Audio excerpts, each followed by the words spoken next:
It's Super Saturday in the Guinness Six Nations. 3 test matches back-to-back. Starting here in Edinburgh, where against Italy, Scotland will be hoping to rediscover the form that saw them on the opening weekend record their first win against England at Twickenham for almost 4 decades. So this is the lineup for what was scheduled to be the final day of this year's Six Nations. But in these strange times from which we hope we're steadily emerging, the postponement of the France-Scotland match means that rugby's greatest championship will spill over another week. That test rescheduled for Friday in Paris and may yet prove to be the title decider. So this is how the championship table looks going into round 5. Whatever happens here, Italy have another wooden spoon tucked away. Scotland still in with a chance of a top half finish. And remember, Wales going for a Grand Slam in the French capital in the 3rd match of the day. That is this evening. Well, 31 times Italy have had to pick themselves up off the canvas since they last lifted their arms in triumph in a Guinness Six Nations match. Gregor Townsend, well, he shuffled his pack this weekend, having been so close here against Wales and then against Ireland a week ago. He will be certainly hoping for a much better performance this afternoon. Well, none of the 23 Italian players involved today even know what it feels like to win in rugby's greatest championship, but they will have been reminded this week that the last time it happened, it was here, 2015, a penalty try at the death, sealing it for the Azzurri. It was the day Scotland wore red jerseys on what proved to be a red letter day for Italian rugby. And Italy will be wearing their traditional Azzurri blue this afternoon. As is custom, it is Scotland's responsibility to change their colours. They'll be wearing all white for this, their final home match of the championship. Steve Barney, just 19, starting at scrum half here for the Italians. Their coach, Franco Smith, resolute in his commitment to youth. So the Scots, they know just how close they came to being in the mix to win the championship. A 1-point defeat here by Wales, 3 points they lost to last weekend to Ireland. Another false dawn for Scottish rugby after the magnificence of their Twickenham triumph. And they have that trip to Paris on Friday to end the championship with a bang. But here, and with their captain at fly half for the first time for Scotland, it's about patching up the grazed knees after those 2 falls and getting back on the bike. And doing so with not just a convincing victory, but a performance that restores self-belief. That is the scene at Murrayfield. Really is a truly beautiful city, and it's a good weekend here. Well, the teams gather for the anthems. First of all, though, as has been the custom throughout the championship, the players will stand shoulder to shoulder in support of rugby's unity against racism. Within the NHS and social care sector and frontline workers elsewhere. We also stand as rugby united against racism. Racism and any form of discrimination is not acceptable in rugby or in the world we live in.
Now at BT Murrayfield, Flower of Scotland.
So Scotland, they still have a chance of a top half finish. 5 points here will keep that dream alive. Let's take a look at the teams. It's a vastly altered Scotland lineup. Tight head Xander Fagerson returns from suspension. Alongside him, David Cherry gets his first ever start for Scotland. 2 new locks in the form of Grant Gilchrist and Sam Skinner. Into the back line, Scott Steele replaces Ali Price at scrum half. Captain Stuart Hogg earns his 84th cap, but his first at fly half. Hugh Jones, terrific try last week, earns him a start. Darcy Graham back on the wing. Well, Franco Smith, he's running out of options when it comes to switching personnel. They continue to miss the injured back row pair, Bram Steyn and Jake Pelledri. The third member of the triumvirate, Seb Negri, has been a tireless workhorse throughout the championship. Into the backs, Carlo Canna relegated to the bench. A chance to shine in the midfield for the youngster Federico Mori. Eduardo Padovani is promoted. He's got decent memories of this place. He scored a try when Italy were here last 2 years ago. The replacements for Scotland, Gloucester's Alex Craig could make his test debut. Italy include Marco Zanon, a big bruiser in the midfield. Well, we're almost set to go at Murrayfield. Welcome wherever you're watching in the world. I'm Martin Gillingham. Alongside me, former Scotland scrum half, Rory Lawson. Good afternoon, Martin. I think we're in for a cracker this afternoon. Two sides who love to play with ball in hand. Italy desperate to end this dismal run and shift the narrative after 31 matches without a win in the Six Nations. For Scotland, it's all about an 80-minute performance. They will be desperate to put to bed 2 narrow losses and generate a big win here at Scottish Rugby HQ this afternoon. Well, just to clarify the colours that they're wearing, Italy in the Azzurri blue. Scotland have the responsibility of changing colours. They are wearing white. The referee, Pascal Gauzer, that's following that rather mixed afternoon he had in tandem with his TMO Alex Ruiz.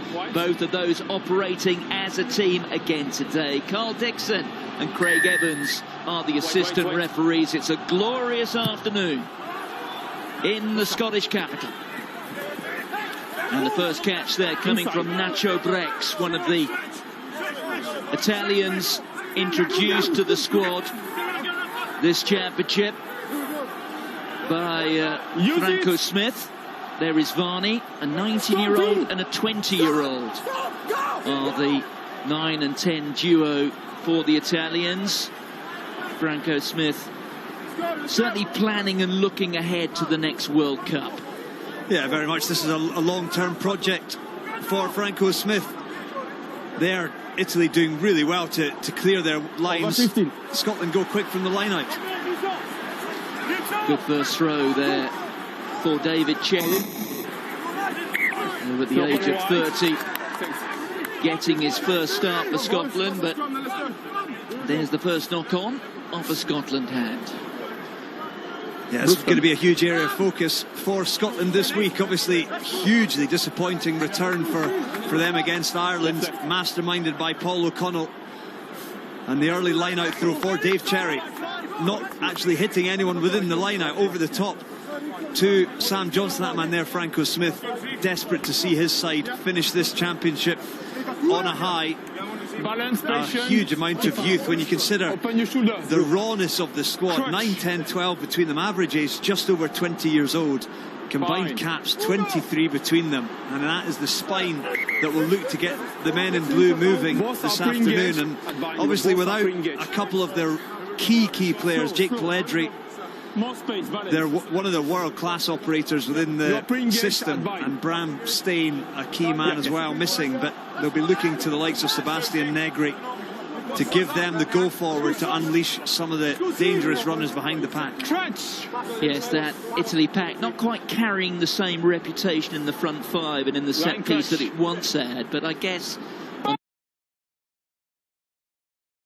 the other hand, Scotland, well, they took a while to wake up against Ireland last week, and it's Italy who get the first penalty. So no shortage of passion. That's taken as a given when you play against Italy. Keep the balance. Particularly when it comes to scrum times. Ander Fagerson there, just never looking comfortable. Dropped his bind. Sean Maitland's done really well there to jump from out of field into play and keep that one in play. Yes, it was the confidence that he knew exactly where that touchline was. And bear in mind, and there he is again, the Saracen Sean Maitland, actually starting his first test match at fullback since the Calcutta Cup 3 years or so ago.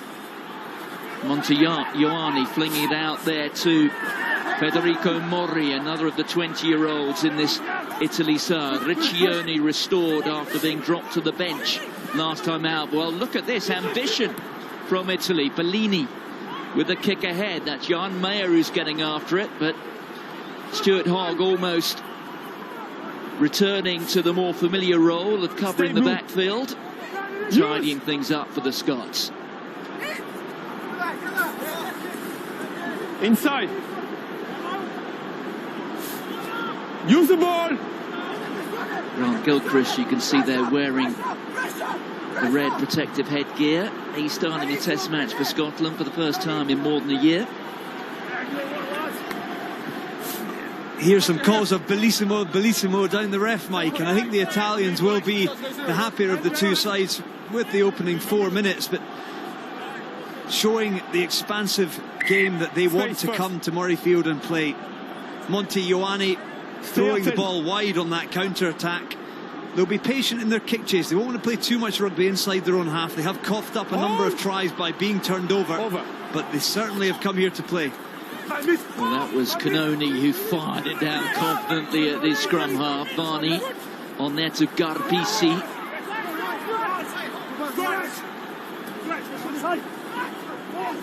Driven on that time by Federico Rusa. He's starting his first test match for Italy since the World Cup in Japan. He fell down, but he's a high tackle. Piqué. But it remains to be seen, Rory, how long it lasts, but it's been a fast start from the Italians. Yeah, and a real nerve settler. I think Garbisi looks like he might be shaping to go for the corner here rather than having a shot at goal. And very much so, they've had most of the possession. Scotland have been a touch reckless on the one or two occasions that they've had it. There was an unforced error.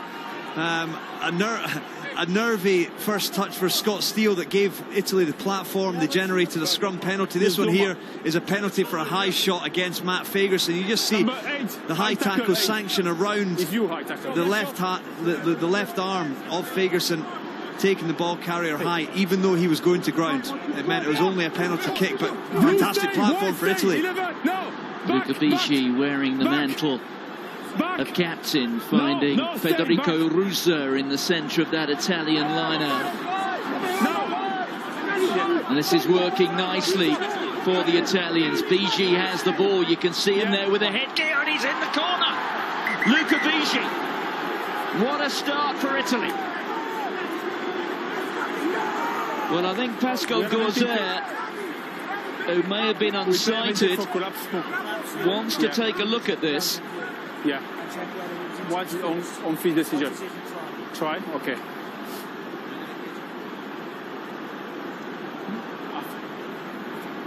Okay. Alex, Yes, Pascal. on-field decision try by Ben, but have a look if the player not in touch before he runs the ball. Okay, I'll check. So on-field decision is try. Yeah. I'll check the player potential in touch. Yeah. So Pascal Gazer clear in his instruction there. On-field decision try as given by Ben Whitehouse, the assistant referee. You see Luca Bigi drives the line, and you can tell that is try time. His left hand Pascal, above the ground there. You. Yeah. I saw the player grinding the ball Yeah. on the in goal. It's a power Not touch. mismatch. You can stay on on-field decision. Yeah, I mean, Luca the one Bigi try. against Yeah, Darcy correct. Graham. Time on. It's a dream start for Italy. Try. A try within 6 Yeah, but minutes. you cannot join before And no the less end than of they the- deserved. Okay, it's the reason why I say to you. Thanks. Oh, what a fantastic You know start now. for the Italians. Ben Whitehouse, the official on the left there, you can Make see, sure you stand, not coming before guiding the his line out is over. referee to awarding the try, along with the help there of Alex Ruiz and Luca Bigi, the captain. Well, they He showed made it. his test debut against Scotland 4 years ago. That's a memorable one.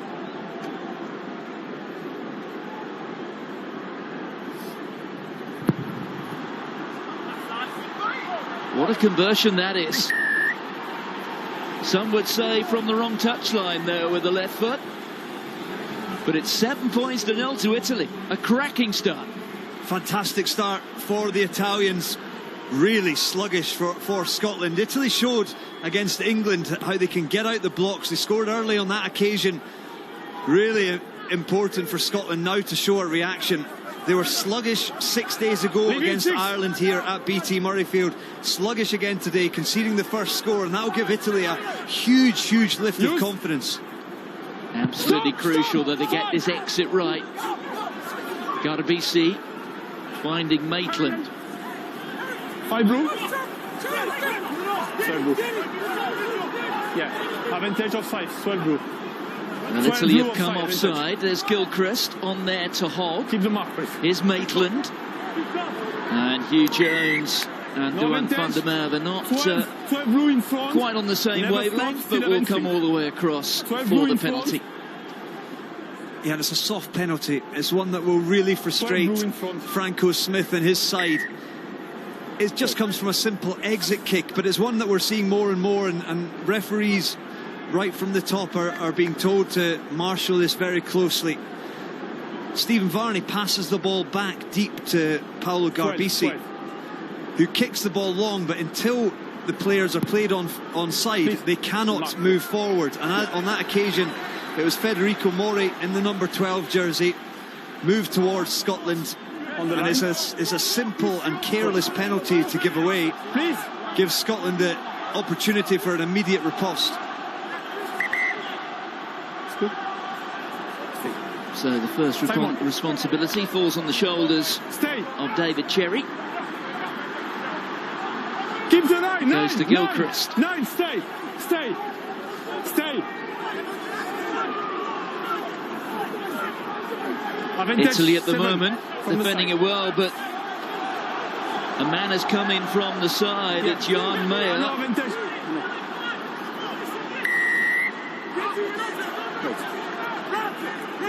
Right. 7 from the side and 1 collapse. No prizes, no prize for guessing what's going to happen here. Kick. Straight into the corner again. Inevitable. You can hear Stuart Hogg down. Pascal From the side. Gazer's referee might just saying corner, sir. And yeah, it's clear from Johan Meyer coming in from the side, trying to collapse, drive that 7 from Scotland the maul side. towards the touchline. And it looked ominous for the Italians. Scotland would have liked to have made more of that penalty advantage. Hold. This time it's the Hold. extra 11, chief Sam 11. Skinner who rises high. 11 back. Same routine though.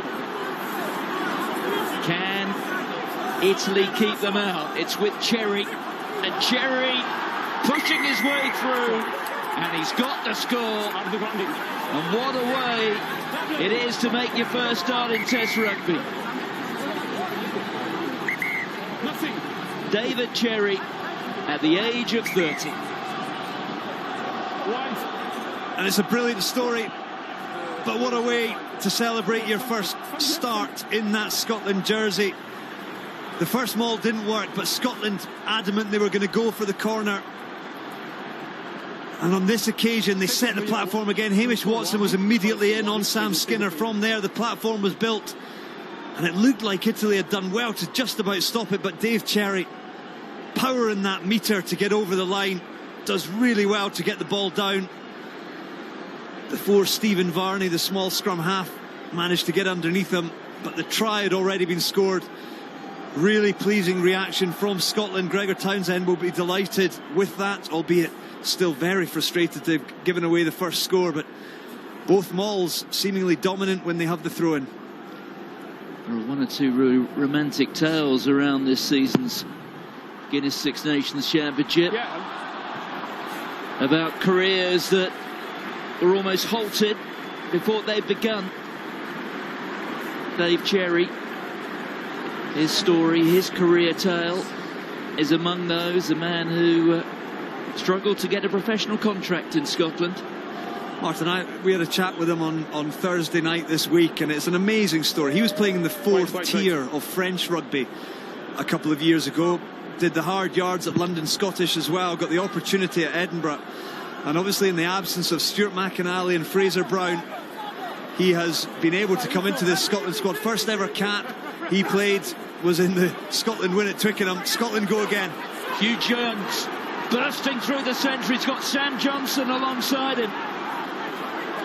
Important tackle. There's Steele.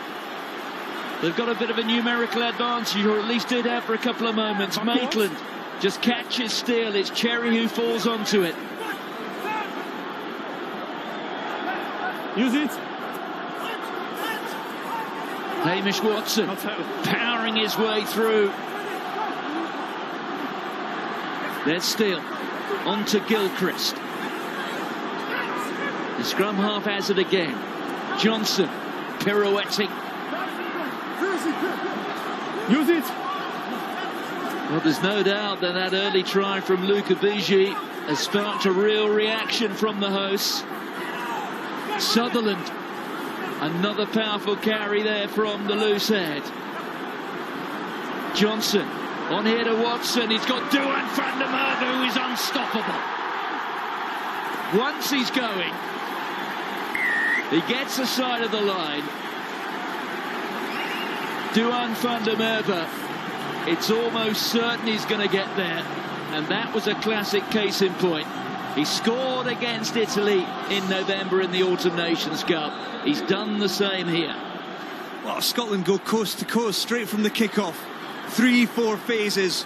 Started back inside their 22 with a powerful run and a hit through the midfield from Hugh Jones. This was the end of it.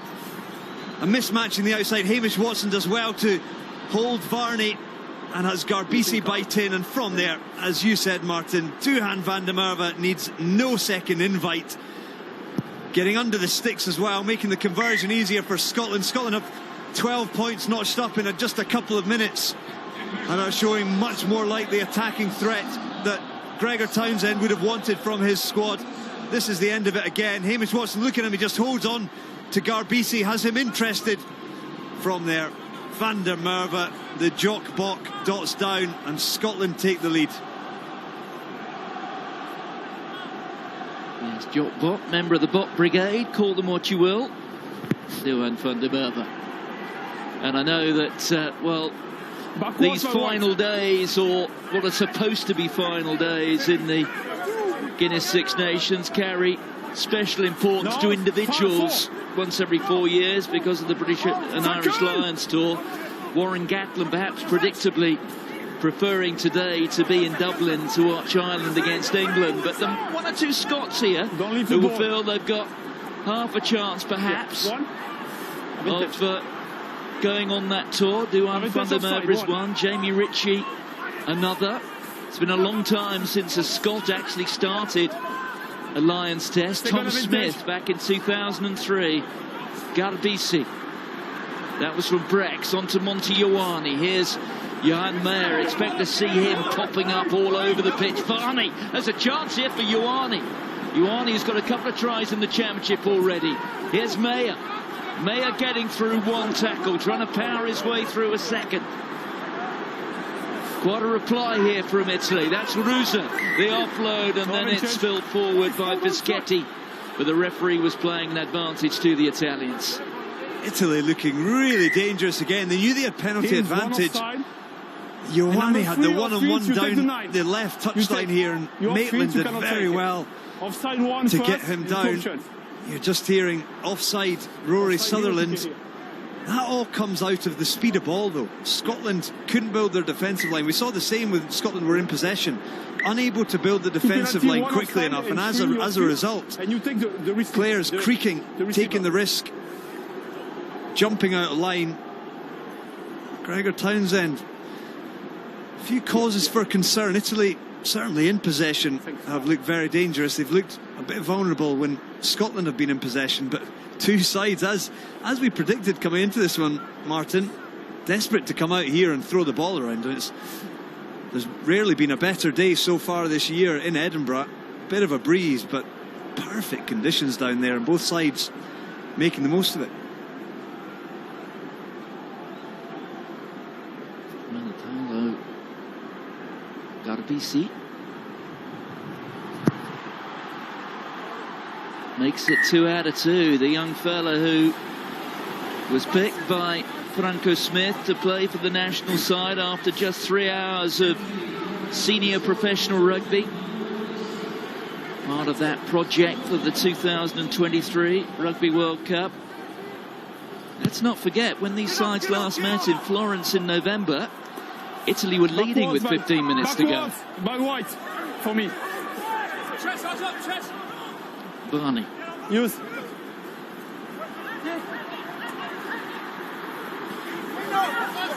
Stay here. Use it! No, 2. Rusa. Held up.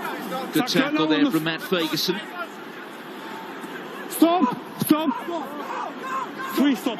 Maitland is scooting back. Stop, 1, 3. Stop. Stop. Neatly taken by Garbisi, who just improves his angle a little bit.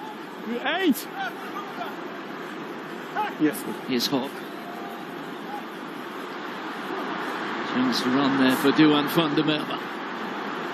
Inside ball, Hugh Jones, and Jones a little burst of pace into Steele. Darcy Graham just popping up over there on the left side of the field as well. It's on. Sam Johnson quickly through his hands. Here's Maitland. Sam Skinner, the extra chief. Inside the 22, there's Hogg. There is a Scott down getting some treatment. Sam Johnson, although he's back onto his feet now. Garbisi there with the tackle. Gilchrist finds himself in the position of playing scrum half.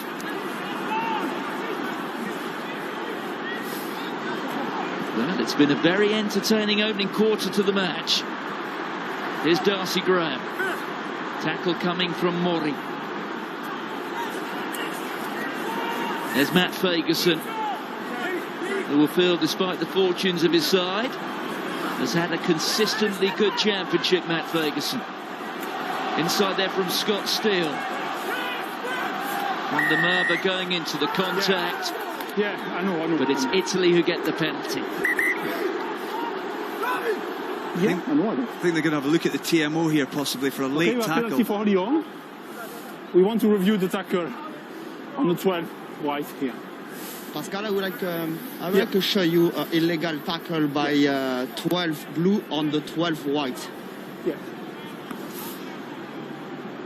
Well, this was the one which laid Sam Johnson low, and it is Mori who's coming in. Yeah, so the call coming in from Alex Ruiz. We'll see, maybe get a better look at it from this angle. The ball was through the hands. Yeah, Mori. For me, what I see on the screen is not a tackle by the 12 blue. It's a late charge with the shoulder.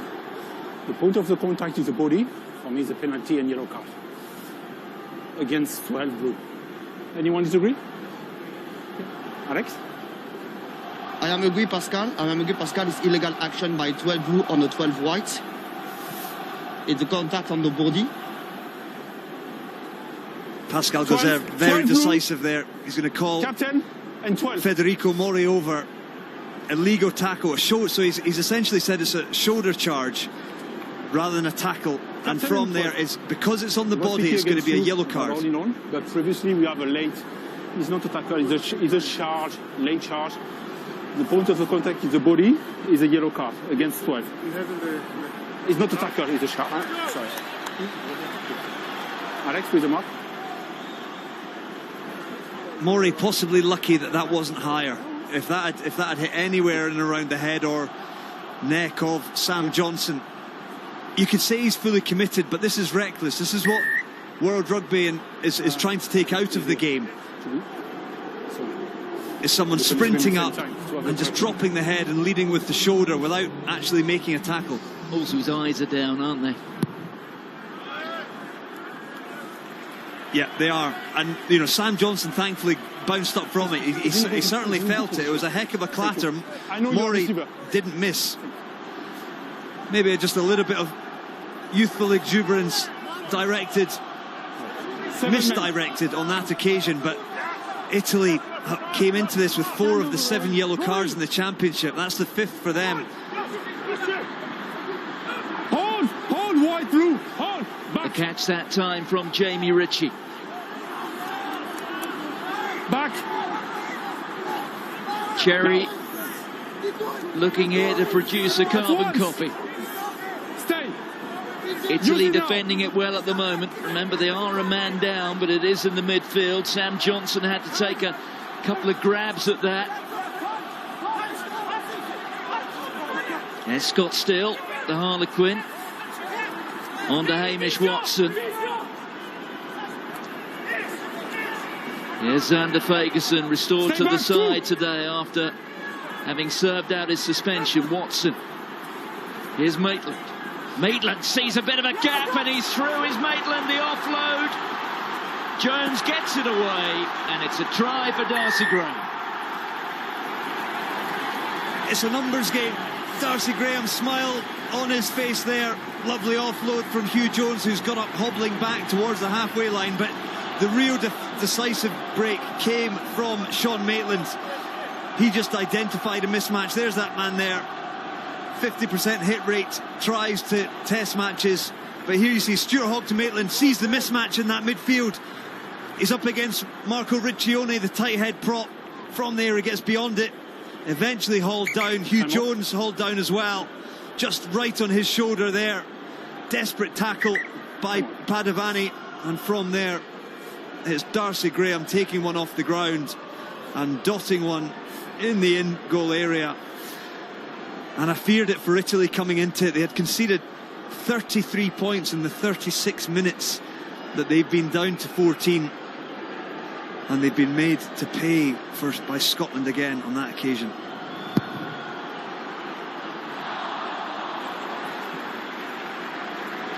Well, he doesn't always find himself with the kicking duty, Stuart Hogg, but knocked over a very important one last week against Ireland. He'll be disappointed to have missed that. Hugh Jones, good to see him back playing so well as well. He's had a rough time over the course of the last year or 18 months or so. Yeah, he has, and he's had to find some form. He's in that number 13 jersey, seen more often in the 15 jersey for the Glasgow Warriors, and what will be his final season playing it here in Scotland before making a trip to France to play in the top 14 next season. But he had a real impact off the bench. First touch try last week against Ireland, and certainly tying in with a number of hugely dangerous attacking backs in this Scotland lineup this afternoon. Yes, Hugh Jones, who's swapping Glasgow for Bayonne. Can't imagine for the life of me what the attraction is.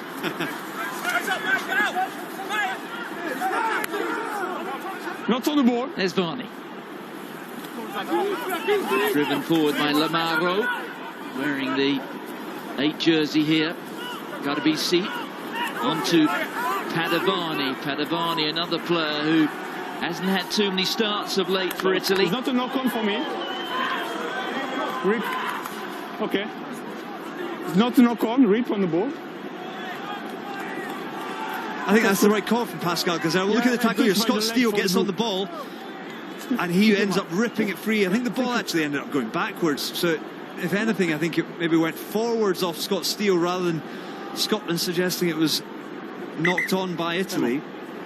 So it's going to just be the line out. But both defences looking a little bit suspect so far in this match.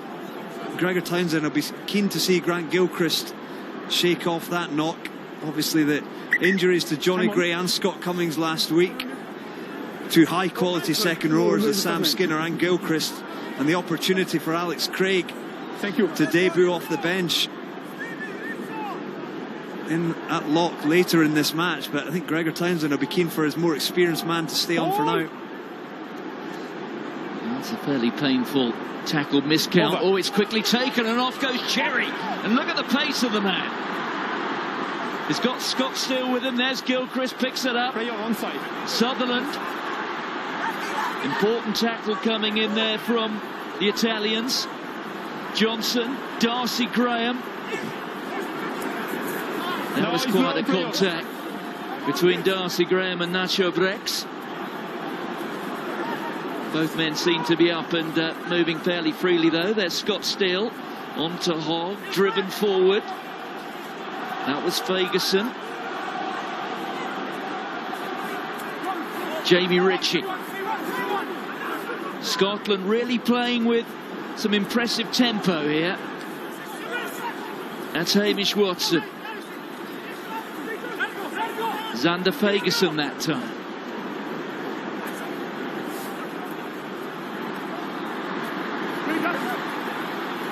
Hogg there with the offload. There goes Duan van der Merwe. Hugh Jones just jinking back into the traffic. Into the last 4 minutes of the Simbin period. Zander Fagerson. Impressive defences at the moment from the Italians. Much better defensive set. They've got their shape and they've managed to stop the Scottish momentum. All too often they missed their first up tackles, but now that they're sticking a few more, they're able to build pressure on the Scottish attack. The carry there from Hamish Watson. There's Scott Steele, changed the direction, just saw a little shaft of light, trying to exploit it. Watson on the left now. Hogg, great step, good offload. Here's Darcy Graham, tremendous stuff. Important tackle going back there from Brex. Look at the number of white jerseys out there. There's Sam Skinner back in the Scotland setup. Gregor Townsend having to deal with injuries to both of his first choice locks.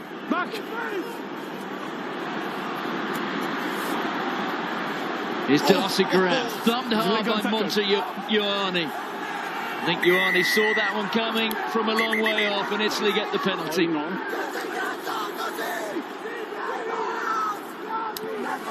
For me, the tackle on the 14 white is legal.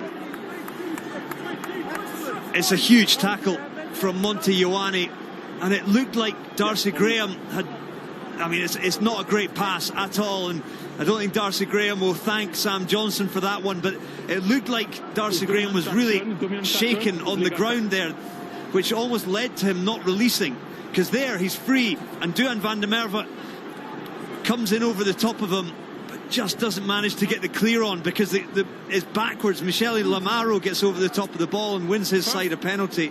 First safety of the play. Darcy Graham just taking a little while to get up. It was a huge collision by Monte Ioane. Sam Johnson might owe his teammate a beer or whatever this evening to apologise for that one. Yes, Monte Ioane. I think he had Darcy Graham on his radar for quite a while there and had his big guns pointing at him for a good couple of seconds. I think some of that mud on Darcy Graham's back might be from about 2 feet underneath the topsoil of this Murrayfield turf, because he was, I mean, he was belted. He certainly didn't miss, and it was a legal tackle by Monte Ioane, who came in like a missile. You just see the pain that Darcy Graham is in. He is a little nugget though, so he'll be desperate to shake that off and come back. Obviously a try scorer already this afternoon. He's a tough cookie, but this one here you just see again. That's like a high-speed car crash, that one, for Darcy Graham, isn't it? It's really hit hard.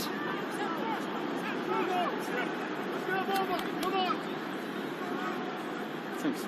Yes, a high-speed car crash involving a couple of little mini countrymen. Look, first man.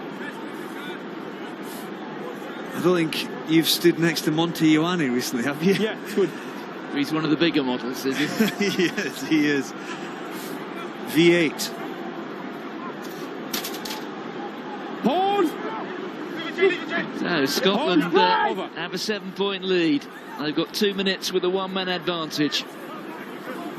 Italy, though, in possession. Seb Negri with a carry that time. Back from Barney to Garbisi. Bit of a test there for Darcy Graham. Nothing wrong with his eyesight. That's good to see. Vegason. It's on here again. Maitland there on to Hogg. There's Hugh Jones. And look here at the pace to van der Merwe. Good step. Back there to Hogg. Hugh Jones goes through. Well, what a week he's had. A man who for quite a while lost his place at his club. His career, well, appeared to have run into some sort of cul-de-sac. But he's dug deep.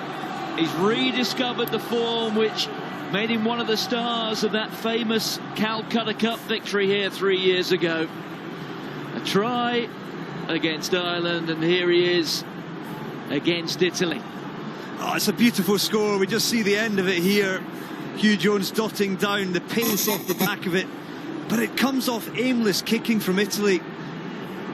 They went a couple of phases. Garbisi went high. The kick was too long. From there, Scotland, Darcy Graham did well to set up a phase, but the Italian kick chase was too narrow. And Scotland understood that. It went through Xander Fagerson's hands out the back. You look at Hogg there, very unselfishly understanding that a player with more momentum behind him going in a better direction in the shape of Hugh Jones was in a better position, offloading it. And it's another 7-pointer for Scotland, but it comes down the left flank. Duhan van der Merwe put into space. Attracts 2 defenders, gets the ball away in an offload. It's a gorgeous score by Scotland, but it's a little bit naive from Italy, and you cannot afford to defend tight when Scotland are in the kind of mood that they are to get the ball into the wide channels. That's Matt Fagerson. Step back, step back. Stuart Hogg playing his part in that try as well.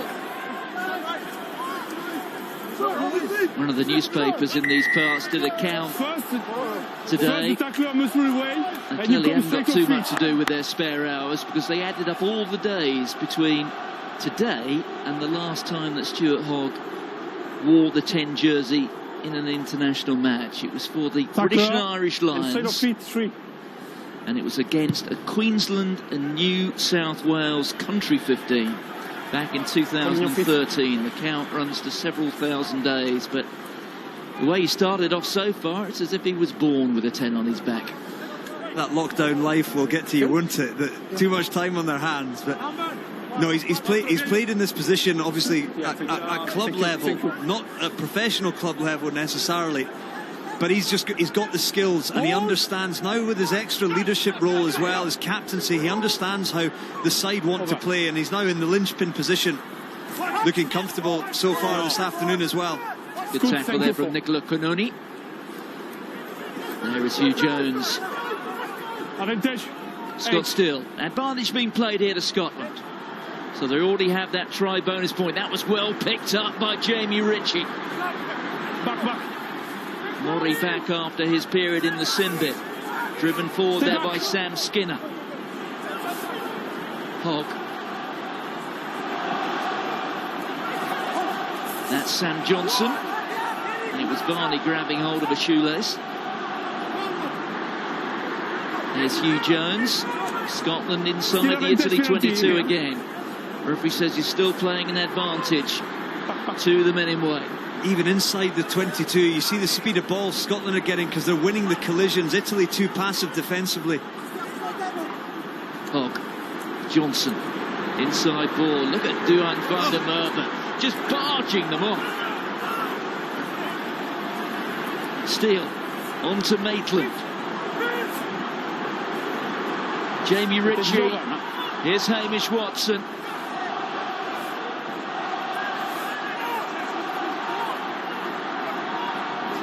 Step back.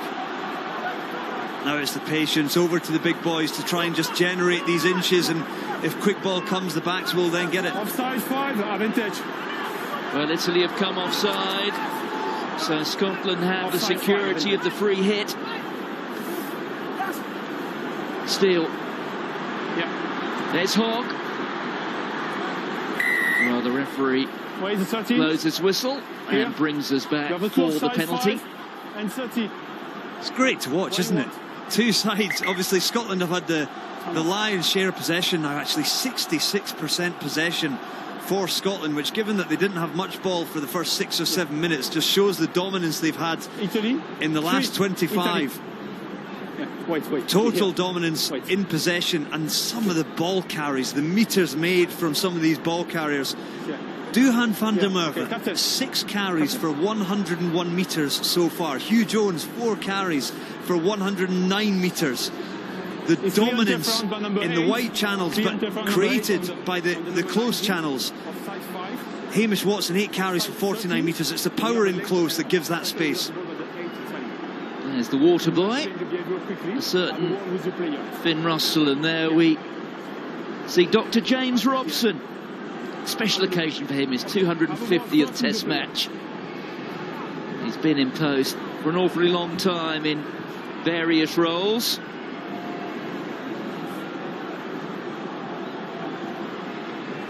And as the alteration, off goes Marco Riccioni.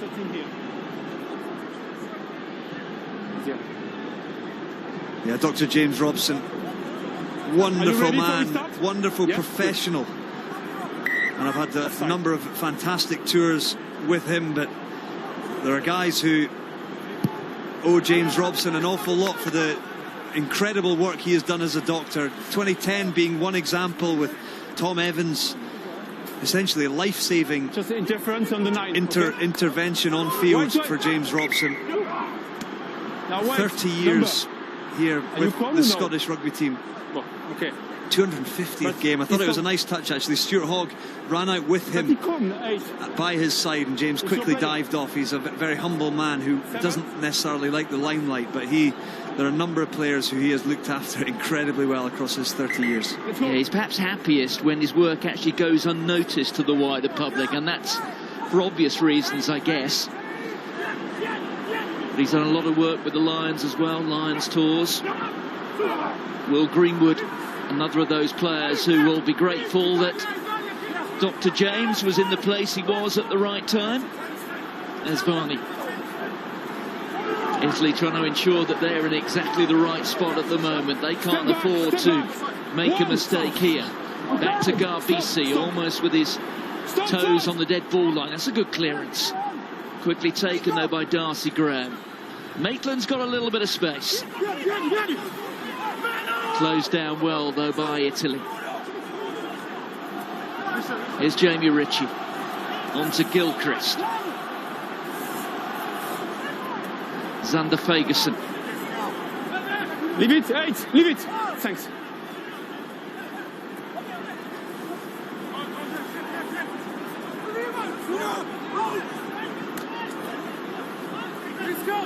Good carry there from Sutherland.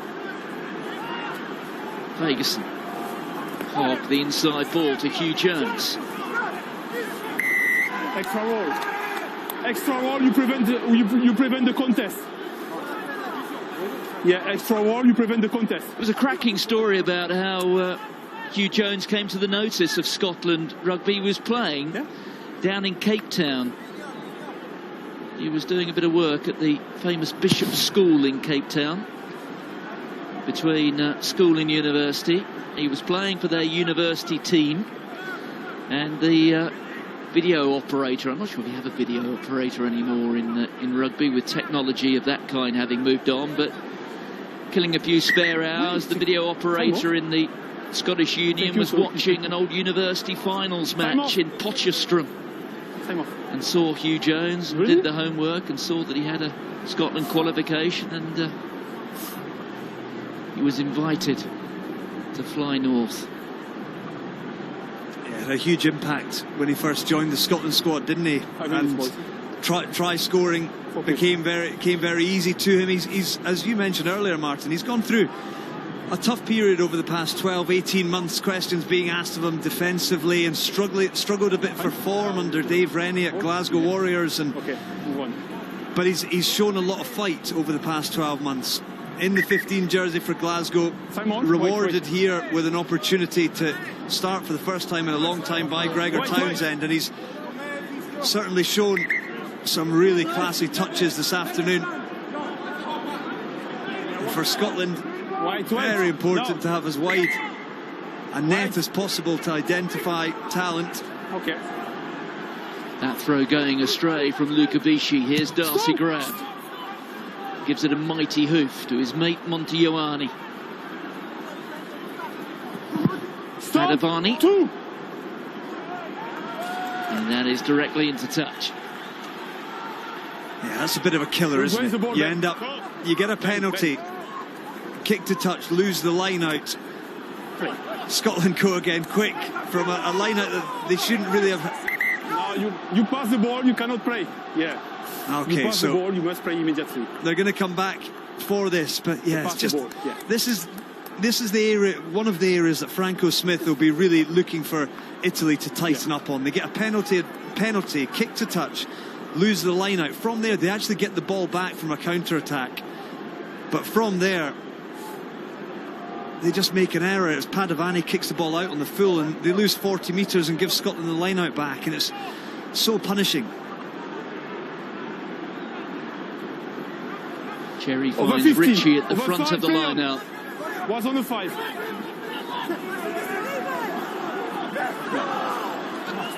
Penalty advantage being played here to Scotland. There's Hogg, looks for the long pass off the right hand, but it's intercepted.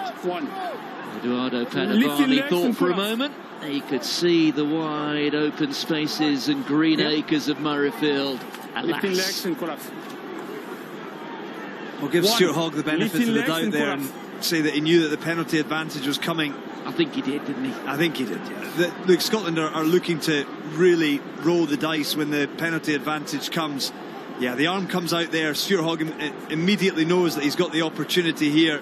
Defensive line comes up on the outside, and he knew he could throw the speculator, and if that bounce pass came, then fair enough. But Italy just killing themselves a bit again on penalties and discipline. And when you look, they've already had to make 111 tackles so far in the opening 37 minutes. They've missed 27 in amongst that as well. So you can see why Scotland have exposed them. Here's Cherry. Still. Powerful carry from Ritchie. Steele again to Gilchrist. Scotland looking to play with high tempo again.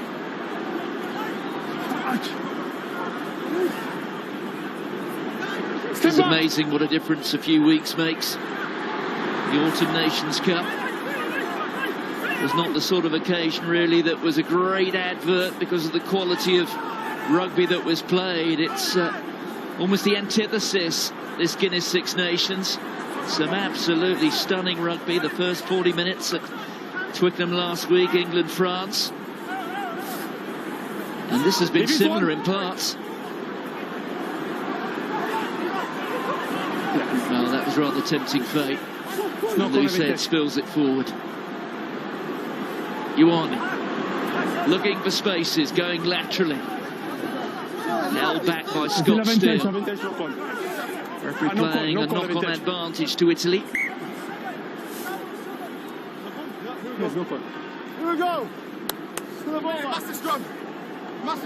Last minute of the first half.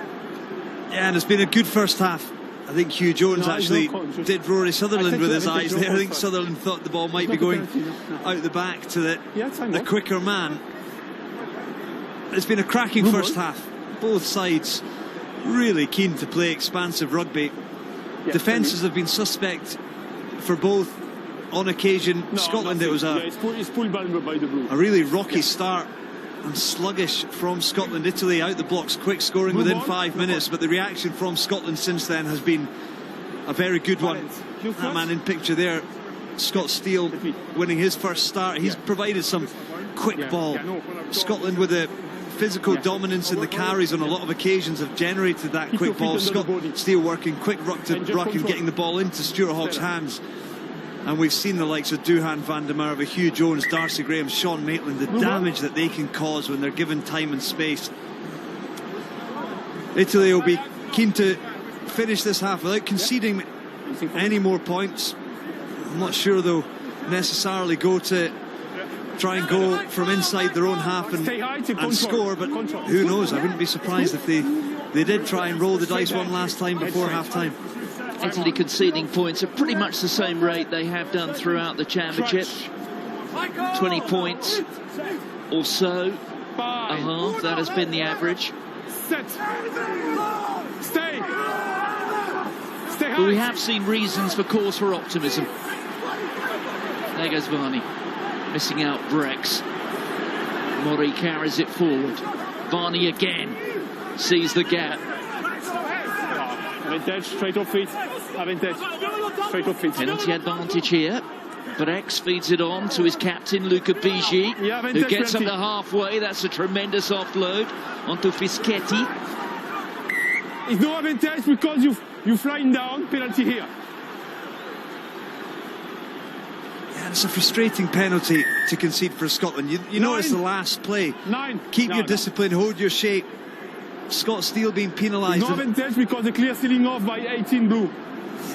We're just going to see here again. Lovely break by Stephen Varney. Ends up getting on the front foot, and yeah, actually, you just see Scott Steele diving straight off his feet, landing on top of his opposite man, Varney. And from there, Gozer, eagle-eyed on that occasion. And it's a good kick by Paolo Garbisi to give his side the line out in a very similar position to which they scored from 5 minutes into this match. They'll be keen to finish this half the way they started it and narrow that gap. Let's not forget, if they score here and pick up a conversion, it becomes a one-score game very quickly, and Italy would enter 6. the dressing room arguably the happier of the two teams. Spare a thought for the referee, Pascal Gozer. Like players, referees have their good days and bad days. And one of the latter, I think, in Cardiff. Has done very well indeed in the opening 40 here at Murrayfield. He is certainly one of the best referees in the game, but it's knocked on. The chance It's no call blue. goes It's no call astray blue. for No, Italy. tell me it's no call. Pascal Gozer blows his whistle for half-time, and a thoroughly entertaining first 40 minutes in the Scotland capital. Stuart Hogg calls his players to one side for a chat before they go in for the half-time cup of tea. We'll do the same. After 40 minutes at Murrayfield, Scotland leading Italy by 24 points to 10. Alex? Alex? Alex?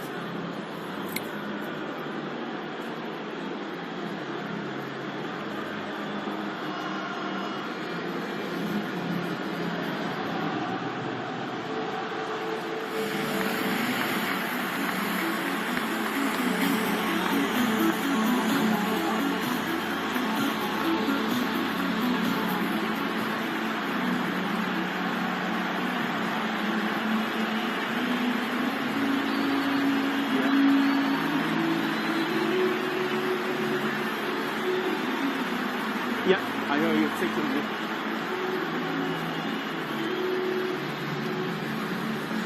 Well, if the first 40 minutes of rugby's greatest championship, first 40 minutes is anything to go by, we've got quite a day ahead of us.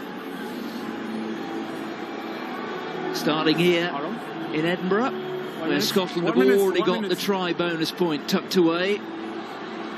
Can they finish off the job and get themselves a chance of a top half finish, which is something that they've failed to do more times than they've succeeded in over the course of the 20-odd years since the Five Nations became 6.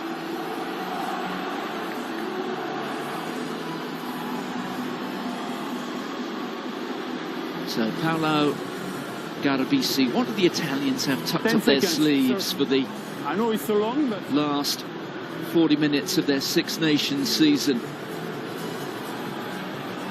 They conceded 50 points at home to France and then scores in the 40s against England, Ireland and last week against Wales. Well, that's not the greatest start to the second half.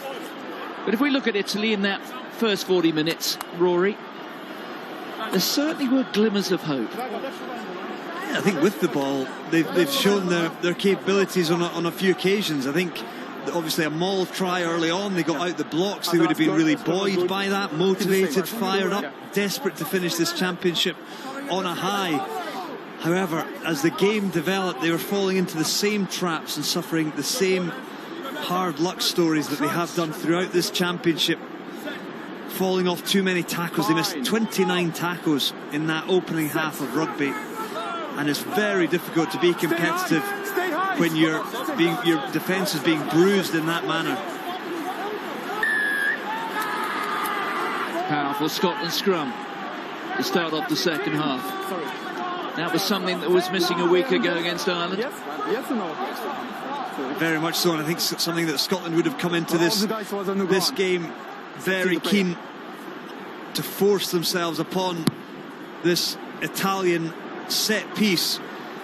You know, in the past, I've been in the number 9 jersey against Italy on a few occasions whereby the powerhouse of that Italian pack has caused the Scottish pack more trouble. Scotland's scrum has evolved and moved on a lot since then. That was actually the first scrum of this match, Martin, believe it or not. Straight over the top there from Cherry to Sam Johnson.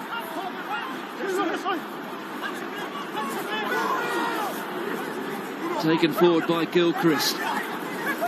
Scotland actually starting the second half with the same line-out call they started the match with. That was Scott Steele feeding the ball on to his hooker. The arm is out again, so Italy have conceded another penalty. Hogg missing out Gilchrist. He perhaps thought he was meant to duck underneath that, but who knows, it may still work here for Scotland. There's Duhan van der Merwe showing his strength on his feet. Hamish Watson, who never gives anything less than 100%.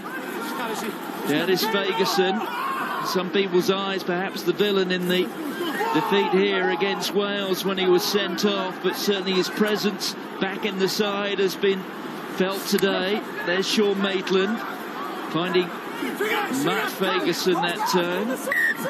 All in on here and back to the penalty. Long advantage by Gozer. Penalty has crossed towards the 15-metre line. Actually, it was Dave Cherry made it really clear. Luca Bigi caught in the tackle on the Scotland side of the ball, and Dave Cherry actually made it clear to him. See, Garbisi makes a tackle and Bigi comes in low. Dave Cherry places the ball into Bigi, highlighting the fact that the tackler is slowing down Scotland's possession. Scott Steele could still have got in and got that away, but as it is, it wins Scotland the penalty. They had the advantage, nothing came of it on that occasion, but that man in shot there was the carrier, highlighted it. Now has a brilliant opportunity to add to his try in the first half. So Cherry finds Gilchrist. Gilchrist has spent some time down in New Zealand as part of his rugby education earlier on in his career. And there's Cherry, he's got his eyes up, he's looking at the line, he's found it. Well, 2 tries in his first ever start for Scotland. A man who's in his early 30s. And as Rory was saying earlier, couldn't get himself a professional contract after making several appearances for Scotland and under-20 level. Went to the Fédéral Leagues in France, and eventually over the course of pretty much a decade this is where he finds himself. Yeah, it's all done at the front. Look at Gilchrist and the work alongside him of Sam Skinner, the two locks working hard. Rory Sutherland alongside in that #1 jersey. From there, it is just a case of driving the bus for Dave Cherry. Hamish Watson eventually taking one more hit from Michele Lamaro, but Dave Cherry dives over. There was a sense of inevitability as soon as Stuart Hogg went to the corner. That man there in picture now has a 50% strike rate, tries to caps. He's creating a memorable afternoon for himself. What a fine kick there from Stuart Hogg. Am I imagining things? But the hair colour of Stuart Hogg seems to have got a slightly reddish tint to it. Didn't look like that when they played England. Martin, you're right. I see it too. The hairline's changed, the hair colour's changed. There we go. The lockdown times are getting too much for us. We're talking about players' haircuts now. But yeah, it's certainly Stuart Hogg, a little bit of strawberry blonde coming through. He's always been one for a bit of tonsorial fashion. He was once a full blonde rinse, I seem to remember. I can't remember quite when it was. Stop! But he's been through all shades. Yeah. Good clearance. Quickly taken by the Italians. Here's Varney, the Gloucester scrum half. Man who was raised in West Wales, but it is Stephen Lorenzo Varney. He has a strong line of Italian blood. There he is, Varney. Carried Great forward line. by Lamaro, and then Varney couldn't quite gather it. Sutherland it is who spoons it back to Jamie Ritchie, one of those players who, well, Warren Gatland might be in Dublin this afternoon, but I suspect he might be watching this coverage, making a few notes. Maybe Ritchie's one of the players who might catch his eye. Scotland players who, rightly or wrongly, have developed a reputation for perhaps not being the best travellers. That's largely on account of some of the results that Scotland have had in recent seasons. Maybe the experience of winning down at Twickenham for the first time in 38 years might have altered those perceptions. Yeah, a couple of away wins. They picked up the away win in Wales at the delayed end to last year's Six Nations, and then obviously that Twickenham win, so precious for Scotland. Here's Hugh Jones trying something there which that time didn't come off.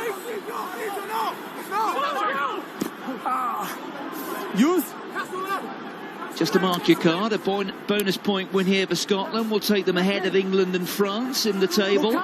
It'll also see them leapfrog Ireland if they can win here by more than 29 points. So at the moment, it's 21. One or two of those calculations are slightly academic when you consider that next up in Dublin are Ireland and England, where those points differences will inevitably change, among other things. Great kick chase.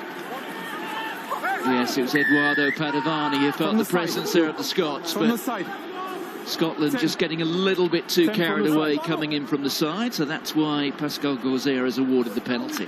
That man there in shot, Stuart Hogg, holding his hands up. He doesn't smash many rucks, and that time just being exposed coming in from the side on an occasion whereby Duhan van der Merwe had won the collision for his side, and the ball was there to drive beyond. Oh, interesting from Scotland. Gregor Townsend changing his entire front row just 48 minutes into this match, perhaps understanding that there is another game in 6 days' time. Freshness will be key.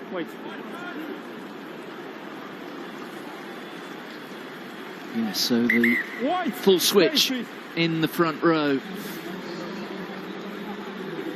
On there is George Turner, who after a terrific throwing day down at Twickenham had one to forget last week against Ireland. Simon Bergen is on, as well as Jamie Batty. Jamie Batty, another player who's come a long way since his days as a nightclub doorman. You first. Scott Steele. The offload there to Bergen. First is tackler. Hogg. Now first, the 5, he stay on the side, he helped the tackler to lift the ball. First penalty, tackler not ruling away. I think Italy fancied their chances around a penalty there. There's certainly a lot of screaming and shouting, which in all these empty stadiums you hear. You just see there the tackle by Ruzza. Yeah, time off. And his teammate was over the top of it. Yeah, there we go. It was Fischetti was on the ball, but because Ruzza fell on the Scotland side of the ball, he has to get out of there. He didn't. So that was where the first penalty came from. Gilchrist again. And just getting a few running repairs. Time on. But it gives Scotland another opportunity through Stuart Hogg to launch down into the Italian half. You just look at these ruck areas. Scotland spending an awful lot of time both in possession. Now 70% possession for Scotland in this match. Anything? So for Italy, you know, they're up towards 150 tackles now in the match, and we're only 50 minutes in. Normally 200 tackles is right at the top end. Look.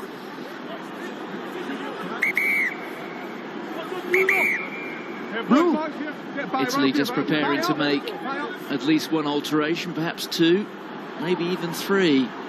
Three Zerdy blue jerseys are visible on the touchline at the moment. One of them, Marco Zanel. Powerful drive from the Scots. George Turner wearing that red headgear at the back. Now they're from Scott Steele. There's Sam Johnson. Steele. Offside 12. Italy have come offside. The advantage against Mori. Advantage offside 12. There goes Jamie Butty. George Turner. So strong in the carry. The Glasgow hooker. Well, fingers and thumbs there, Scotland, but they were playing the advantage. Oh, Pascal Gauzer, I think, is going to issue a little warning here. Let's listen in. You have too many infringements in the same action. Yeah.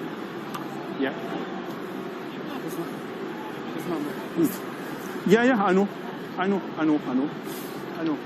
You have 1-2 player offside, and here from the side, and at 6, he slaps the ball. For me, it's penalty. For repeated infringement, it's penalty and yellow card. Correct, Alex? Well, it's more than a warning. It's a yellow card. Number 6. And it's being shown to Seb Negri. Repeated infringement, yellow card. Offside 1-2 here. You come from the side, and 6 deliberate knock the ball. Really decisive from Pascal Gauzer, essentially saying 3 penalties within the single phase of play, 2 offsides, and then that man in shot, Seb Negri, tapping the ball down while going for the tackle. That on its own would be incredibly harsh, suggesting that he's identified the ball. He looks like he's questioning that significantly, but Italy once again are going to go down to 14 men. Scotland called for the scrum, knowing that they now only have 7 within the pack.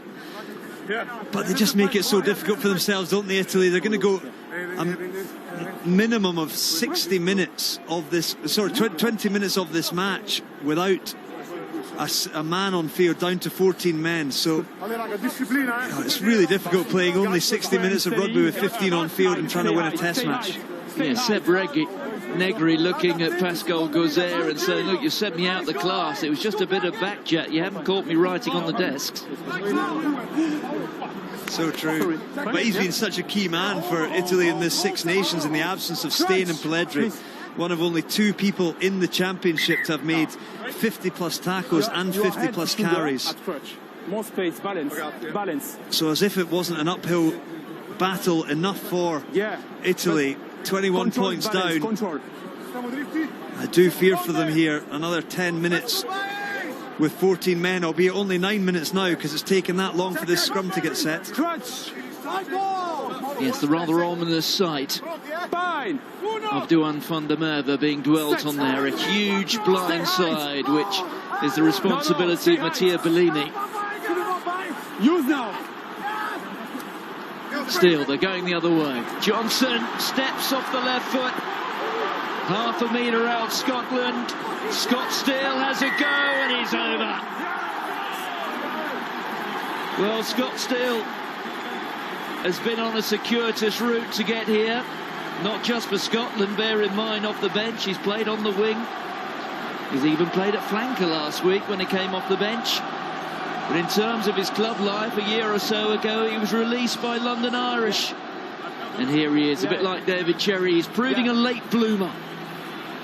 What a moment for Scott Steele. You just see he just darting over the line, managing to get away from his opposite man and Ignacio Brex, and diving over it, but there was an inevitability coming there. Scottish scrum, good carry by Sam Johnson to get within a yard of the line. It was on for anybody, anyone in a white jersey there could have probably scored. Scott Steele decided he was going to have a go himself and rewards his side with another score. Scotland stretched their lead to 28 points, and Italy, unsurprisingly, are taking their time getting back up to the halfway line.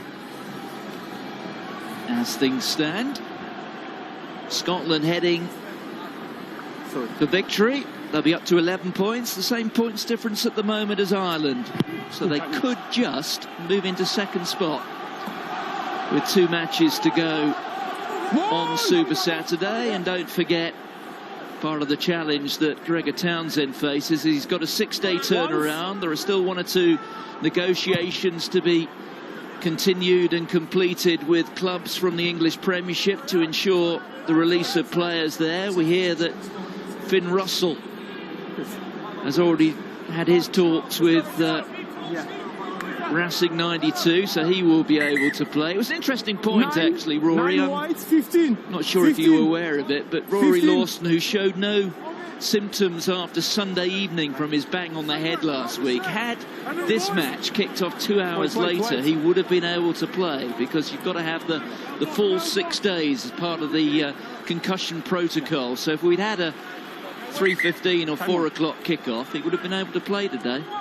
Yes, it is really interesting, isn't it? And you know, I think it's right. I think you have to look after the players and set these rulings that carry across the entire game, no matter what the case is with kickoff times and so on. So yeah, he's been stung on this occasion, but to be quite frank, Finn will be frustrated because he'll understand he could have had a great afternoon in the number 10 jersey today. But I think Scotland are making it look pretty straightforward themselves without him. Sorry. Oh dear, the ball being spilled forward by Nacho Brex. Perhaps chance to counter here for Hamish Watson.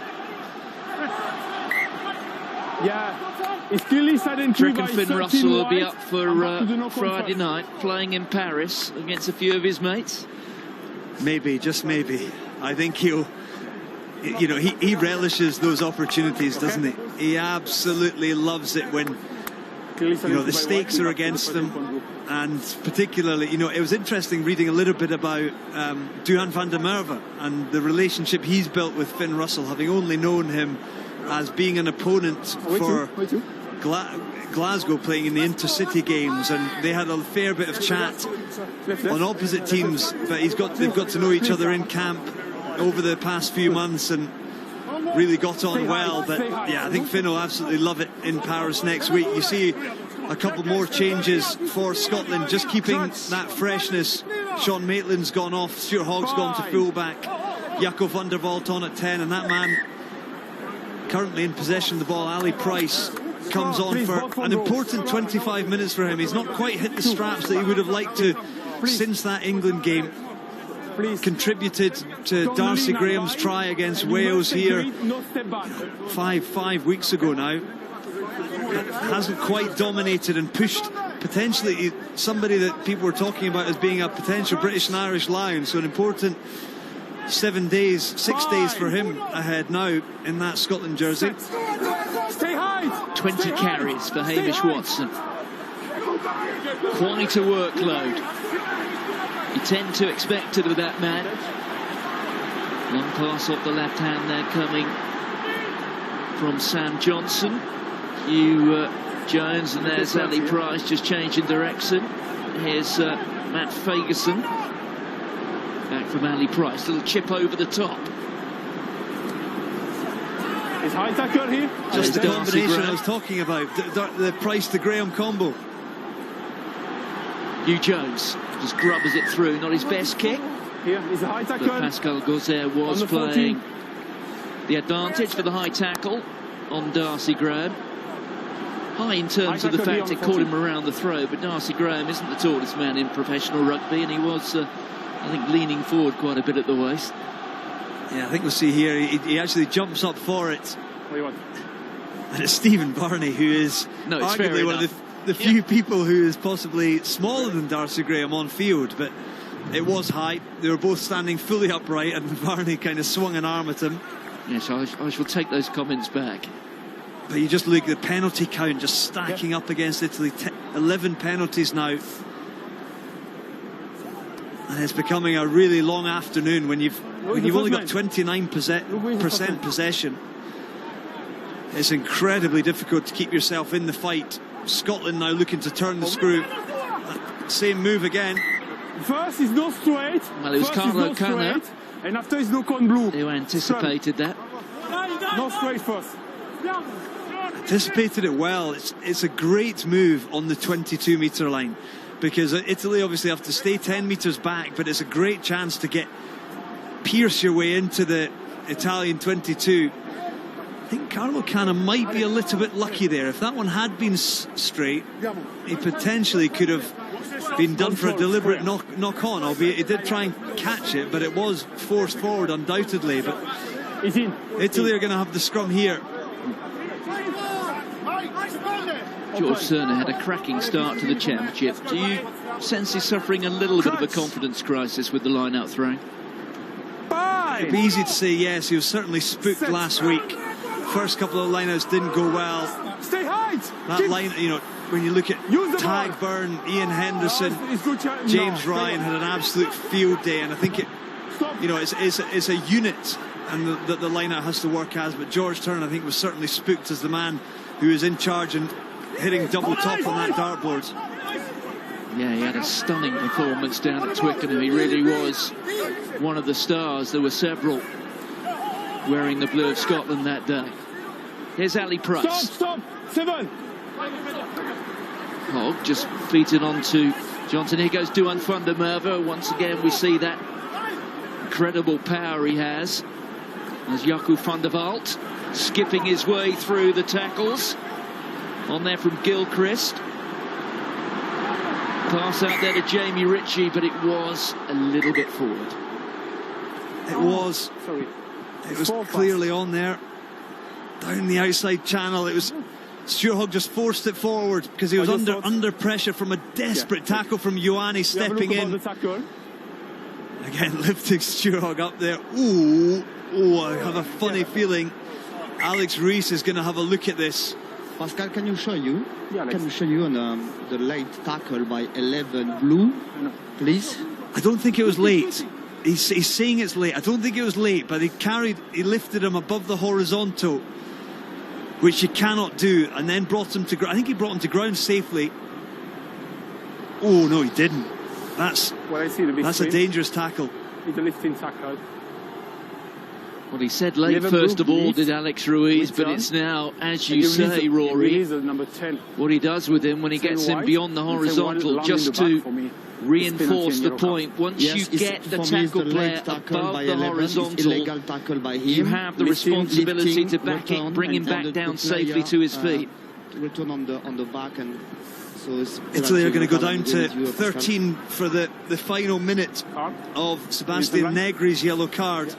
But you cannot lift the player above the horizontal. Please. It starts at a penalty for that. Monty Ioane is perhaps a little bit fortunate here that Stuart Hogg didn't land on his shoulder or head, because that would have been a red. Tackle. You lift, you return, and you drop, and you land on the back. It's a yellow card. Well, that was a nice touch from Monty Ioane. Accepts his punishment. Well, it's going to mean that Italy are going to spend 30 minutes of this contest down to 14 men. Their third yellow card. And I know there's a couple more games to come this Super Saturday afternoon, but they now have 7 of the 10 yellow cards so far in this championship. And that's the discipline that is very difficult to stay in a test match with. Well, it's 15 against 13 now. There's George Turner. Ali Price has called for it. Goes down the short side. Darcy Graham being repelled. Good defence coming in from Lamaro. There's Jamie Batty.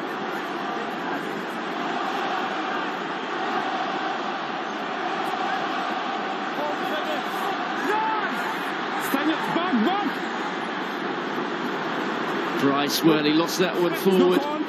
Just slightly overcomplicating things, I think, the Scots that time. There's Cannoni. First, no call. Please, first is no call here. Decision-making, question mark. Yeah, that's one to frustrate Ali Price. I almost said, just when Scotland set up for the line-out, the biggest risk here is a lack of patience and trying to chase things too much. And as it was, they did exactly that. Just should have kept more composure, look after the ball, wait for the opportunity. But we don't need to talk about that much more. This a huge moment for Alex Craig. A test debut for the Gloucester lot.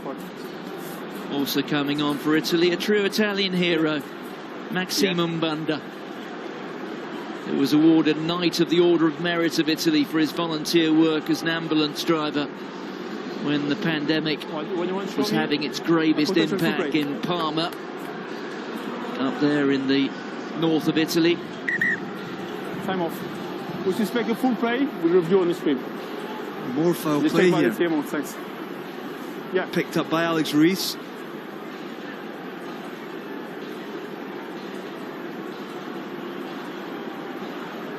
Oh, is that Lamaro?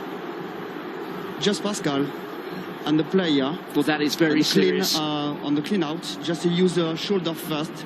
For my view, the contact was shoulder to shoulder. Yeah. No, it's Johan Mayer, isn't it? And the back angle, I think it's illegal action by him. Please.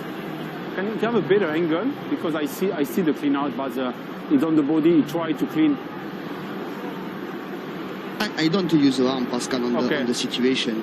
What I see when you show me on the screen, it's number 7 blue. Yes, it is Johan Mayer. He's a shot with shoulder. He never wrapped. He was never in the tried to clean the crosshairs. player. It's only a penalty for me. It's number 8, Pascal. It's not 7. Okay.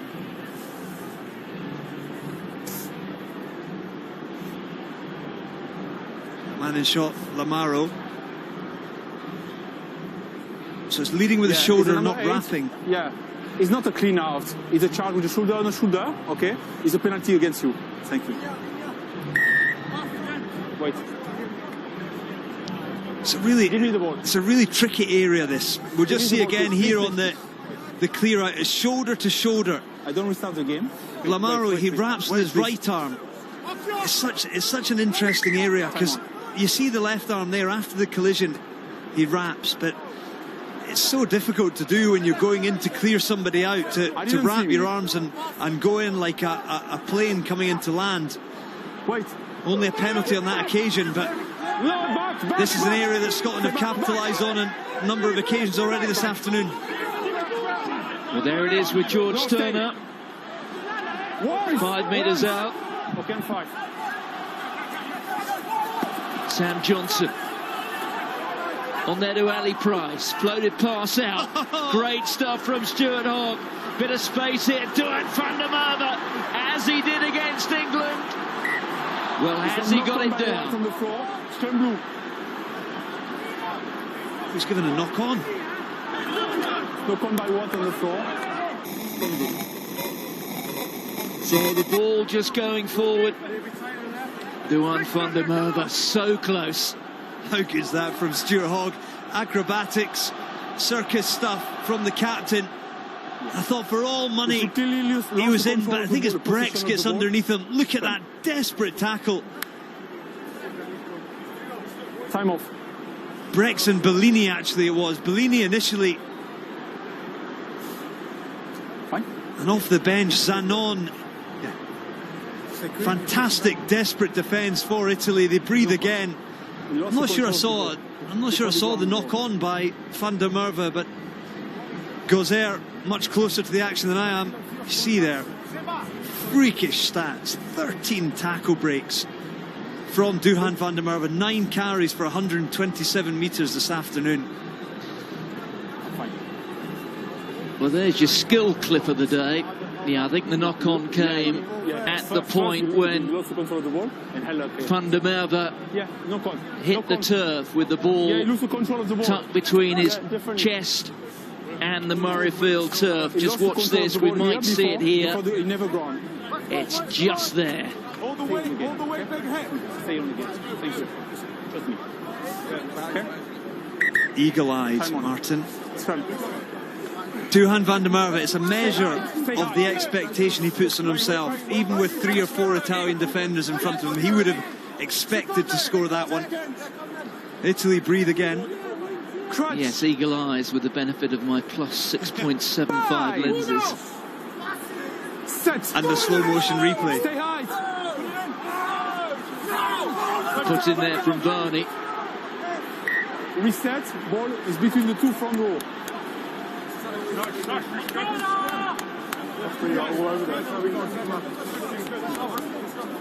Italy now just desperate to try and finish this championship with something to grab a hold of.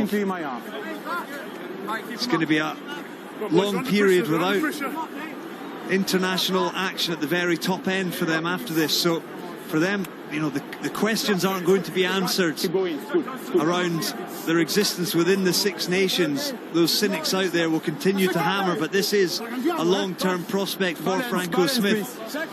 They'll just be desperate to finish with another try or two to make this scoreboard look a little bit better and sign off their championship. Easy to say when you're 95 metres from your line, though. Not so easy to do. Scotland will also be aware that their points difference at the moment puts them right alongside Ireland. And Ali Price has got the penalty, and he was off and looking for a quick one. George Turner takes it. Lamaro that time going in for the tackle. It's driven through. Is that Craig? Well, that would have been quite a debut for him. Ali Price, and that's Johnson, and they do get the score. Sam Johnson coming through at pace. Another score for Scotland. And they really are starting to stretch their legs. Just hammering away, wasn't it? There wasn't much crafted within that. It was just the thud and blunder. But Ali Price as well to get the pass away. Look at the secondary effort, though, from Sam Johnson. Look at Bigi, the Italian captain, goes in high on him. And look, it looks like he's wrapped up the ball. Sam Johnson, though, fights beyond, gets that right arm free to fend Bigi off and dives over. A really well taken try, coming into that heavy traffic. You know, 2 front rowers, much smaller man there. Sam Johnson does really well, rewarded with a score. And Scotland extend their lead even further. I think it's Fischetti's down, getting some more attention on the ground. Thanks. Pascal Gozer lining Stuart Hogg up, giving him another metre away from the sticks. As he lines up his conversion. Thank you. But Scotland now continue to keep that foot on the Italian throat. And for now, at least, they move into second spot in the Guinness Six Nations table. Yeah, it's good. Time on.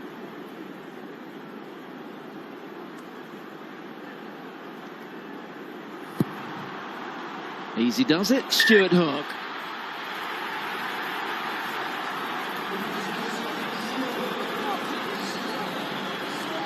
Chris Harris is on, the Gloucester centre. Playing against his clubmate Steve Varney this afternoon. Carlo Canna gets us back underway, but the 4, 5, 6 Italians ahead of the kicker. And that's the coach killer, isn't it? The frustrations around it, that the first kickoff of this second half was straight out by Paolo Garbisi. That one there, Cana, it's not his fault unless he's gone a lot slower than his teammates expected with regards to the kickoff. Italy line up a little bit like NFL, back on their own 10-metre line when the kicker lines up to take the kick, but maybe Cana takes that little bit longer than Garbisi does. As you said, Martin, 5 or 6 players in front of the kicker there, and it's just such an easy infringement for the referee to pick up on. Gives Scotland another platform to go, and you know, the possession stats just keep going up and up for Scotland. 72% possession. Italy not doing themselves any favours, ultimately cutting their own throats here. It's really, really difficult. And for the 5th straight match, Italy conceding more than 40 points in this season's Guinness Six Nations Championship. Only reached 50 once, and that was on the opening weekend when France scored 50. But Scotland have a one-man advantage and 12.5 minutes in which to go through the half-century. Well, that was an awkward one for George Turner to gather, and he couldn't do it. He knocked it on. White, single blue. No advantage. The hand up there from Jaco van der Walt on a few occasions off his left hand. Scotland haven't been perfect, actually, and a number of occasions their handling to get into the wide channels hasn't been as accurate as Gregor Townsend would have liked. He's huge on the basic skills and the handling skills. And that one there, not George Turner's fault. It was Jaco van der Walt throwing a little bit of a balloon of a pass out there to him.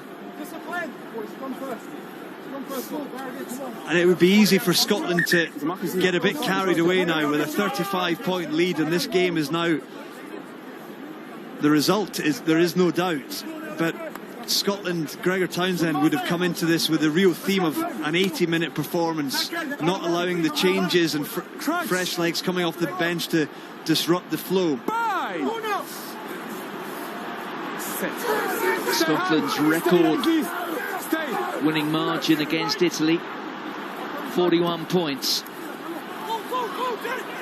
That was here in 2015, not in a Six Nations match, in a World Cup warm-up. Please. Isolated. The last time Italy won a match in the Six Nations was earlier in 2015. Scotland had their revenge in emphatic fashion here just a few months later, ahead of the World Cup. Barney feeding it on there to Mbanda. Barney back there to Maya. There's Cana. George Turner coming through and making the tackle. Nick Haining holding him up. Referee was playing an advantage though to Italy. You must back through your gate to play the ball. Yeah, that one will frustrate Jamie Ritchie, actually. Penalised for coming in from the side. He was involved in the tackle, and then rather than coming in through the gate again, he was in from the side. That might be the time elapsed now for Monty Ioane.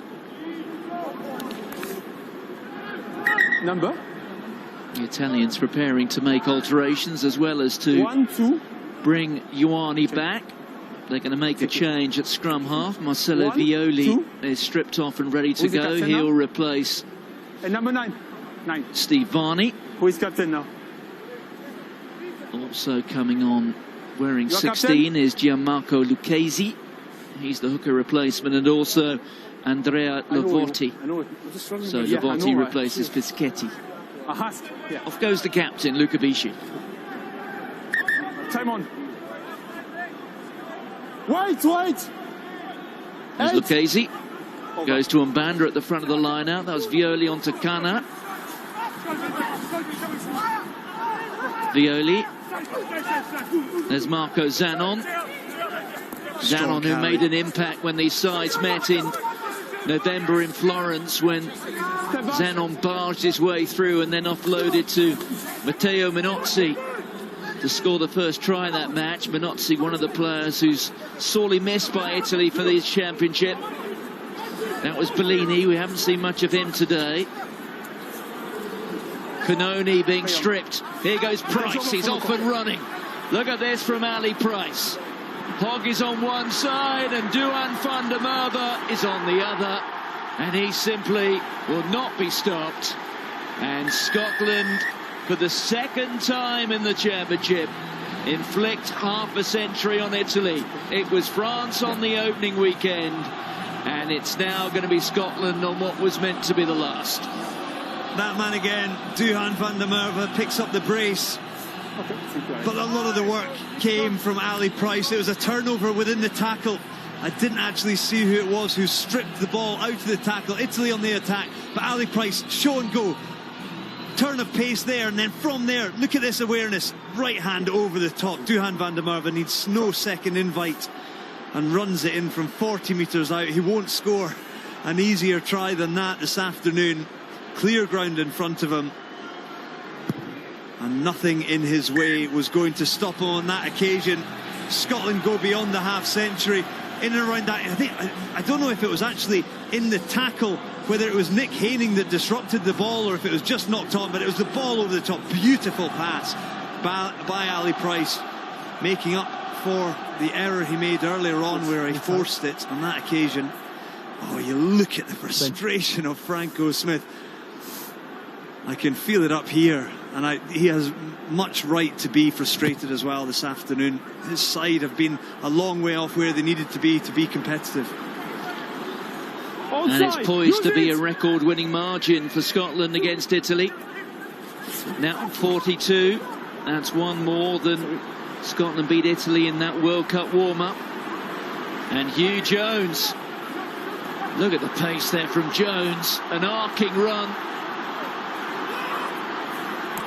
Ali Price just knocks it through. It's meant there for Hogg. And that was well taken by Bellini. And the referee appears to be penalising Stuart Hogg. You make a difference this year. Desperation from Stuart Hogg to get his name on the scoreboard. That slick back hairdo. But yeah, just tackling the man in the air. But again, Italy just really struggling to get things right in any part of the field. That time, kick-off, counter-attack from Scotland, just tearing them open. It's not straight. It's the same as the first Well, Lucchesi going straight over the top to find Negri, but Pascal Gauzer. It's the same for the first half, he was not straight. Deciding it's not straight. Inside. Oh, and it's a killer, isn't it, for Italy? It's just error, compounding error, compounding error. And it's really difficult. It's not even that plan A's not worked and they've tried shifting to plan B. They're just so far off plan A that there's almost not a need to shift to plan B because you've not even given plan A a chance. The error count is way too high. 14 penalties conceded, 46 tackles missed this afternoon, albeit probably 20 of those on Duhan van der Merwe. But you're going to struggle. Scotland, 1,045 metres made. I struggle to remember a stat like that in a rugby match. It's been total dominance, even with Italy notching up that try within the opening 5 minutes. Van der Vaart with a long pass out to Stuart Hogg.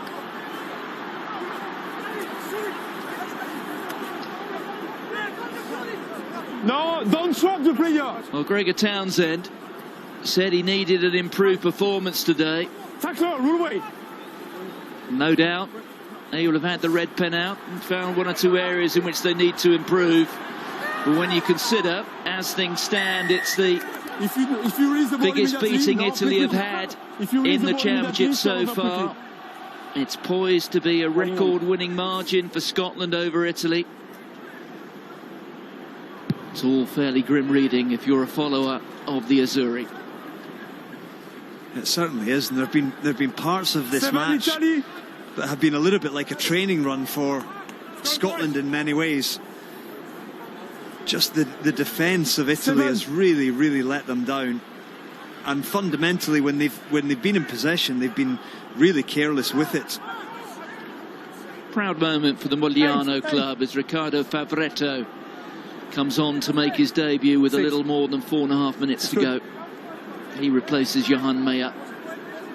Wait!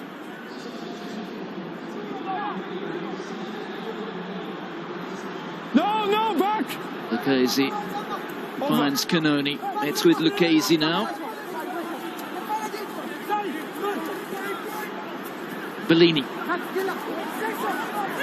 The tackle from Van der Waalt. Powerfully driven forward by Negri. There's Violi. Straight into the action. Fabretto. Welcome to Test Rugby. Extra roll, you prevent the contest.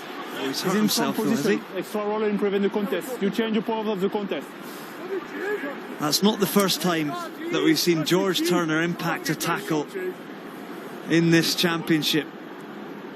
He had a day to forget at the line-out statistically against Ireland last week, but impact off the bench on the carry on that occasion without the ball. That man there, first touch in international rugby for Riccardo Favretto, and he gets the human missile of George Turner cutting him in half. Stuart Hogg's done well to belt Scotland down to within 30-ish metres of the Italian line. 3.5 minutes to go. They'll be desperate to finish the afternoon with a 9th try. He's devastating in the loose, isn't he? George Turner. Unbelievable power to him.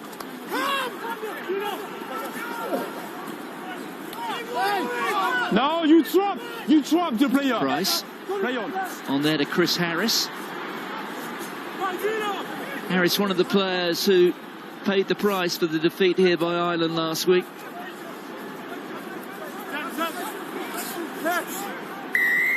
Feet. You never on feet.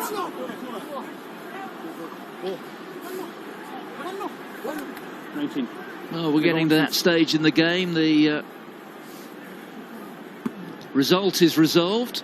The Guinness player of the match. It's not a decision we make, but I suspect, Rory, it's not going to be one that we grumble about. He's had a terrific game, Hugh Jones.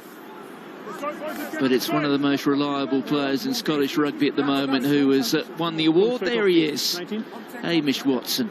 Busy old afternoon for him. Yeah, he had a fantastic afternoon. The impact that he had, 21 carries for 120 metres made.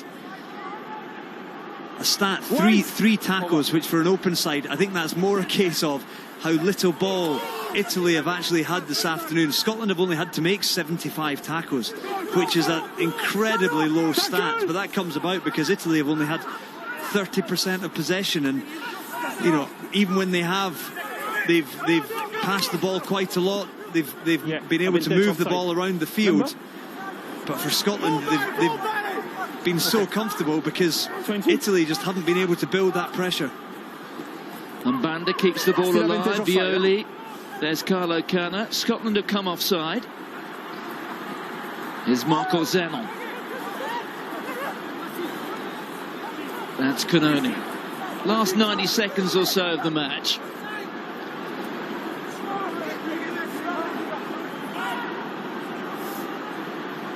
Ioane just hooks it round. That was to Lamaro, and there's Violi again. Avantage of feet, 13. Another penalty advantage. They may not be aware of it, but a try here for the Italians would deny Scotland a record beating of the Azzurri. Oh, and that was a bit untidy, but we will come back for the penalty. You never want to leave the ball straight off. Yeah, it was a bit better from Italy being able to go down that short side. Violi's brought a little bit of energy off the bench. Good carry, good sleight of hand by Monty Ioane, who has kept on going, albeit he'll only have played 70 minutes this afternoon. On the line. Scotland will be desperate to hold Italy out and ensure that they go 75 minutes without conceding. You were offside. Italy have shown a fair bit of threat in and around the maul. Stay. That man in shot, Lucchesi, needs to hit his man. No, back. Well, the line out goes against the throw, and it's Craig who comes away with it. The clock moves into the red numbers. Ali Price feeding the ball on, taken forward by Nick Haining. Use it!